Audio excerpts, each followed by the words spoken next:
Okay, our lesson for today is about the sounds of animals. You listen, JV. Okay, you listen. Animals are all around us, everywhere we go. As I walk, I hear them say, and this is how it goes. With a quack quack here and a quack quack there, everywhere, a duck I hear. JV. Animals are all around, everywhere I go. What is the sound of a duck? How about the sound of a dog or a puppy?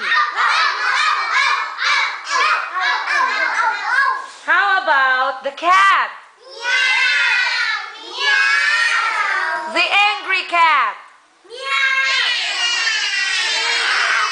Okay, how about the bird?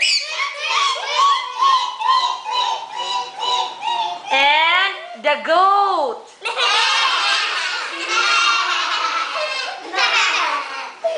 Okay, and the pig?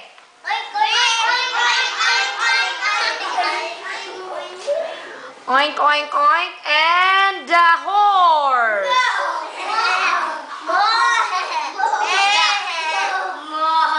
How about the bee?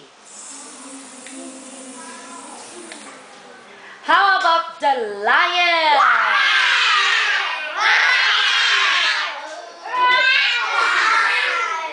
Okay, how about the snake?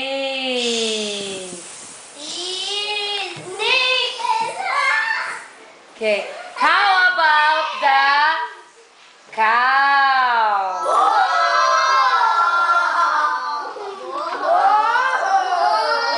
Okay, what other animals that has sounds? What other animals? Finish. Pig. Pig, finish. Bird, finish.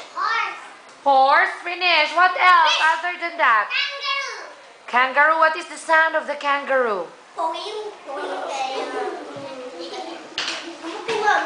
What is the sound? Okay, how about the monkey? Okay, monkey. Okay, Gab says chicken. What is the sound of the chicken? Is that the sound of the chicken? That's every morning the chicken. What is the sound of the chicken every morning?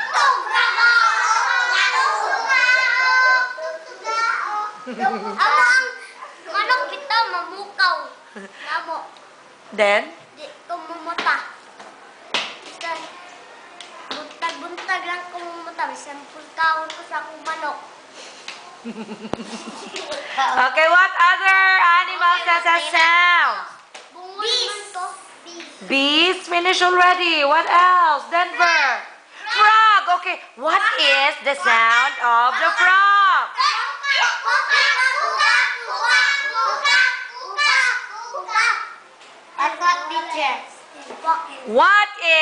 What other animals has a sound? How about? No, what other animals has a sound? Bear. Dog, finish already. Deer.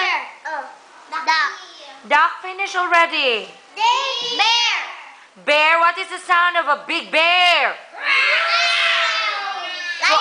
So a big bear is like a lion too? Yes. Giraffe, teacher. Giraffe, what is the sound of the giraffe? Did you see a giraffe already? Yeah. Where? Giraffe mo. On TV? Yeah. How about the sound of the elephant? No. Shark teacher. Shark, what is the sound of the shark, Gab? How about the dolphins? What is the sound? Is that the sound of the dolphins or the deer? What is the sound of the deer, Denver? Deer. Give me the sound of the deer.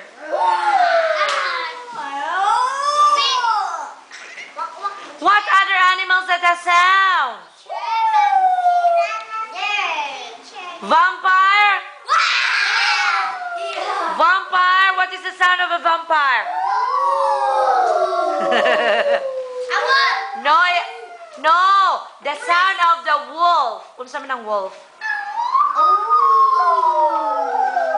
It's like a big dog, the wolf. Mga nagtawo? Yes. Ang big dog